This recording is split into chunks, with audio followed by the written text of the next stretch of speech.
Speaker sir, मेरा कल एक सवाल था जो हिंदुस्तान के इतिहास में पहली बार डिसीजन लिया गया कि इलेक्शन कमिश्नर्स को फुल फुल इम्यूनिटी दी जाएगी। ठीक है, ये है ना, इसका जवाब इसका पीछ मैं खत्म नहीं किया सर। इसके पीछे जो थिंकिंग थी वो हमें सबसे पहले बताएं। ठीक है। दूसरी बात, नहीं, हरियाणा की जहां इनने बात की, इन्होंने एक उदाहरण लिया, वहां पर अनेक उदाहरण हैं। वो भी आपने दिया था ना, 19 वो भी आपने दिया था, इसलिए दिया वो भी 19 लाख वहां पे फेक लोग, वो उदाहरण आपने दिया था, इसलिए उसका जवाब दिया। और ये भी हमें बता दीजिए, actually let us have a debate on my press conference. Let us go. Let us have very good idea. Let us have a debate on my press conference. Amit Shah ji, I challenge you to have a debate on the 3 press conferences. Please. ठीक है, बैठ जाइए। माननीय, please माननीय, आपने बात की थी, प्लीज। डिबेट ही तो चल रही है। उत्तर प्रदेश में और हरियाणा में दोनों चुनाव में वोट कैसे दे रहे हैं? प्लीज ये भी जवाब दे दीजिए। माननीय गृहमंत्री जी। मान्यवर, पहली बात मैं स्पष्ट करना चाहता हूं, मैं 30 साल से विधानसभा और संसद में जनप्रतिनिधि के रूप में चुनकर आता हूं। मुझे लंबा अनुभव है संसदीय प्रणाली का। विपक्ष के नेता महोदय कहते हैं कि पहले मेरी बात का आप जवाब दीजिए, मैं सुनना चाहता हूं। आपकी मुनसफी से संसद नहीं चलेगी। मेरे आप बोलने का क्रम मैं तय करूंगा, इस तरह से नहीं चलेगी संसद। मान्यवर, उनको धैर्य रखना चाहिए, मेरा जवाब सुनने का।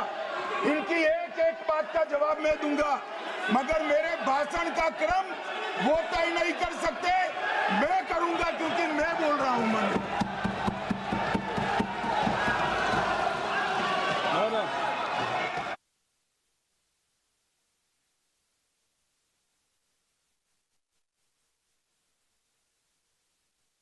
एक मिनट गृहमंत्री, क्या गलत बोला उन्होंने यही बोला, आपने जो बात उठाई है मुझे कब बोलना है मैं तय करूंगा, यही बोला ना।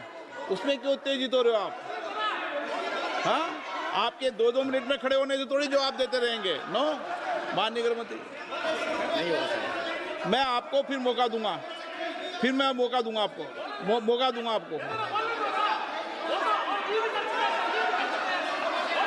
हाँ बोलिए,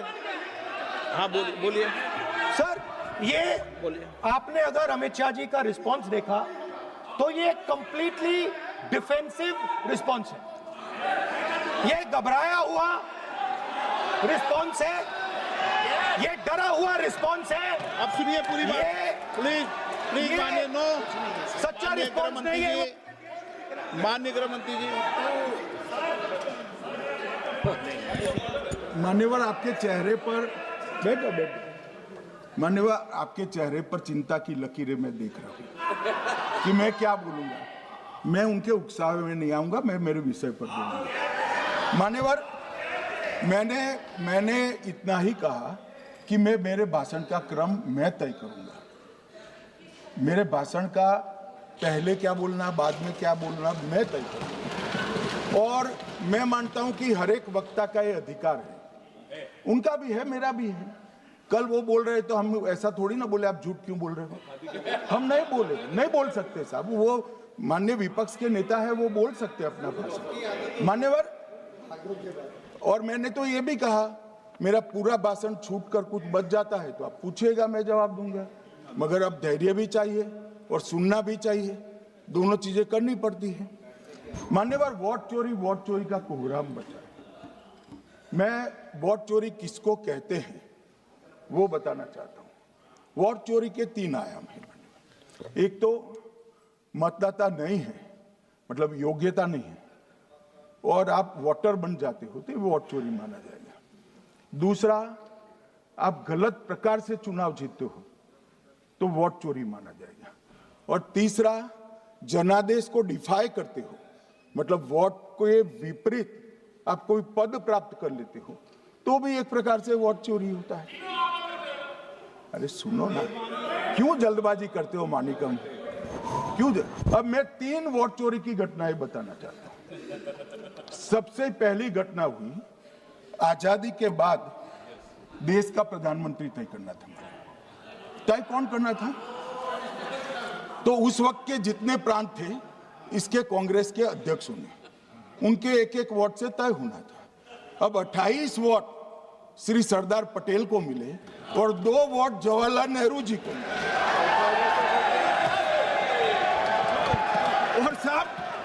और साहब प्रधानमंत्री जवाहरलाल जी बने।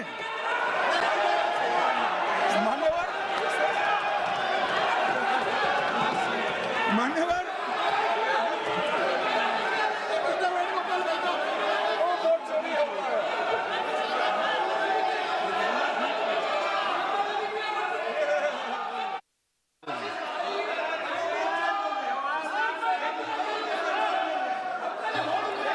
प्लीज, माननीय गृह मंत्री जी, माननीय गृह मंत्री जी, प्लीज।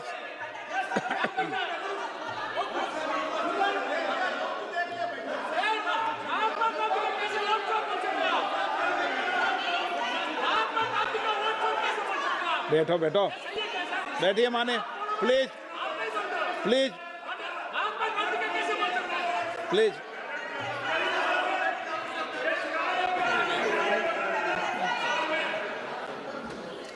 मान्यवर दूसरी, प्लीज बैठिए बैठिए माननीय सदस्य, प्लीज, हर बार नहीं उठते, बैठिए। मान्यवर दूसरे प्रकार की वोट चोरी और नैतिक तरीके से चुनाव जीतना, ऐसी वोट चोरी भी भूतकाल में एक बार हुई थी। श्रीमती इंदिरा गांधी रायबरेली से चुनी गई। इलाहाबाद हाईकोर्ट में श्री राजनारायण पहुंचे कि चुनाव नियमों के अनुसार नहीं हुआ। इलाहाबाद हाईकोर्ट ने ये तय कर दिया कि श्रीमती गांधी ने उचित तरीके से चुनाव नहीं जीता है, हम इसको रद्द कर दें। मान्यवर, ये भी वोट चोरी थी, बहुत बड़ी वोट चोरी थी। और उसके बाद में क्या हुआ? उसके बाद में वो वोट चोरी को ढकने के लिए संसद में कानून लाया कि प्रधानमंत्री के खिलाफ कोई केस ही नहीं हो सकता। मैं विपक्ष के नेता को कहना चाहता हूं, इम्यूनिटी की बात आप चुनाव आयोग की पूछ रहे हैं, इसका तो मैं जवाब दूंगा, इम्यूनिटी का। मगर ये इम्यूनिटी जो श्रीमती गांधी ने दी थी, इसके लिए आपका क्या कहना है? और उन्होंने तो स्वयं के लिए ले ली। उनका आरोप है। प्लीज, ऐसे नहीं चलता मान्यवर, आप जब बोले, जब 5-5 मिनट उठेंगे क्या? ये मान्यवर, उनका आरोप है। आप भी बोले। 9 गलत, 1-1 मिनट में सदस्य नहीं उठेगा ना। मान्यवर, उनका आरोप है कि सरकार ने बनाया तो लोकतंत्र ने बनाया, तो जो समय का केस था वो बताया है, आगे का तो बताया। मोदी जी को भी सब लोगों ने प्रधानमंत्री बनाया है भाई, आपकी कृपा से नहीं बने हैं। मान्यवर,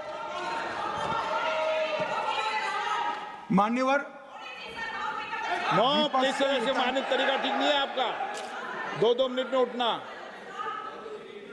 मान्यवर, विपक्ष के नेता ने कहा कि आपने चुनाव आयुक्तों को इम्यूनिटी दी। इनका आरोप सत्य नहीं है, मैं इसकी बात बाद में करता हूं। परंतु हमने तो चलो मानो चुनाव आयुक्त को इम्यूनिटी दी, श्रीमती गांधी ने तो अपने आप को इम्यूनिटी दी थी। और फिर जब ये संवैधानिक सुधार के वायरस चैलेंज हुए, तो वो केस जीतने के लिए 2, 3 और 4 नंबर के सर्वोच्च न्यायालय के जज को बाईपास कर चौथे नंबर के जज को चीफ जस्टिस बनाया और वहां केस भी जीत लिया। और मान्यवर, ये तो इतिहास है, कौन झुठला सकता है? इनको कोई पढ़ाता नहीं है इतिहास। ये तो इतिहास है, सर्वोच्च अदालत और संसद के रिकॉर्ड में रखा हुआ इतिहास है। इसके खिलाफ लल्लन सिंह जैसे कितने लोग पूरा जीवन लड़े बिहार में, इमरजेंसी के खिलाफ जेल में गए, लाखों लोग गए। और तीसरी वोट चोरी कहना चाहता हूं, तीसरी वोट चोरी का प्रकार मैंने बताया था कि योग्यता नहीं है और मतदाता बन जाना। अभी अभी एक वाद पहुंचा है, वाद मतलब डिस्प्यूट पहुंचा है दिल्ली की सिविल अदालत में। उसमें डिस्प्यूट ये है कि सोनिया गांधी जी इस देश की नागरिक बनने से पहले मतदाता बने।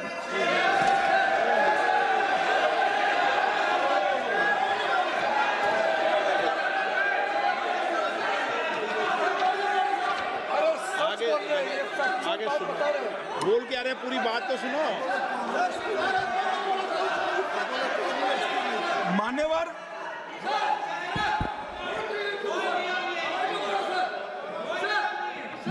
मैंने इतना ही कहा है कि अदालत में केस चल रहा है जो फैक्चुअल है।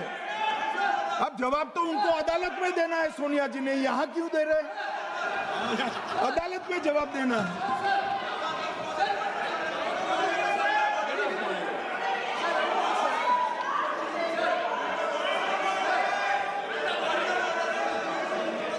बीच के भाषण में पॉइंट ऑफ ऑर्डर नहीं होता। नहीं है सर, मुझे याद है जो माननीय सदस्य नहीं है, ये 352 ये रहा, 352 टेबल पे रहता है, मुझे जवान याद है 352।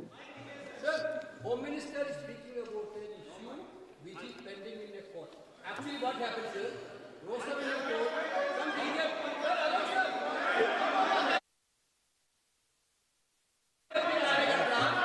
filed a case on Madam Sonia Gandhi's voting on that 80. Sir, that Ross Avenue court dismissed that case without, there is no substance in that case. After that, the same person given an appeal. Gandhi not even voted in that election. I am challenging Home Minister. Okay. Sonia Gandhi not even voted that election. Can you prove it? Can you prove it? Sir, misleading statement a Home Minister doing. Sir, you are. What is this, sir? एक minute please दादा, एक minute please. No, बैठिए। No